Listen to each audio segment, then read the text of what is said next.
ఆంధ్రప్రదేశ్లో వైసీపీ నేతలే లక్ష్యంగా సాగుతున్న దాడులపై మాజీ మంత్రి పేర్ని నాని నిప్పులు చెరిగారు. అంబటి రాంబాబు, జోగి రమేష్ ఇళ్లపై జరిగిన దాడులు ముమ్మాటికి ప్రభుత్వ ప్రోద్బలంతో జరుగుతున్నవేనని ఆయన ఆరోపించారు.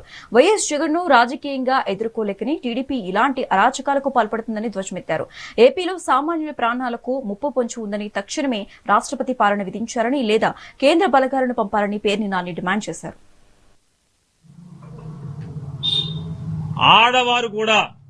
ఆడవారు కూడా సభ్యత మరిచి అంబటి రాంబాబు గారిని, వారి తల్లి గారిని, వారి భార్య గారిని, వారి శ్రీమతిని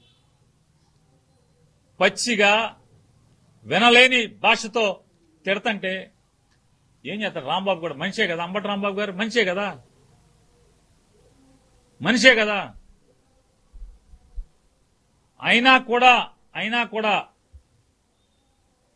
ఇంటికెళ్లి వెంటనే ఆయన ప్రెస్ మీట్ పెట్టి చెప్పాడు, నన్ను ఘోరాతి ఘోరంగా అవమానించారు, నేను ఆత్మహత్య తప్పితే నాకు ఇంకొకటి శరణం లేదు అనే స్థితిలో నన్ను దుర్భాషలాడారు.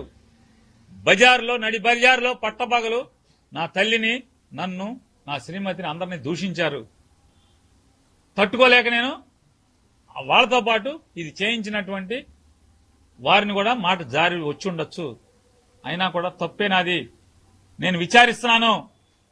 ఆ మాటలు నా నోట్లోంచి వచ్చినందుకు నేను విచారిస్తున్నాను, నా మాటలు వెనక్కి తీసుకుంటున్నానని చెప్పి నిన్న మధ్యాహ్నం ఇంటికి వెళ్ళంగానే ప్రెస్ మీట్ పెట్టి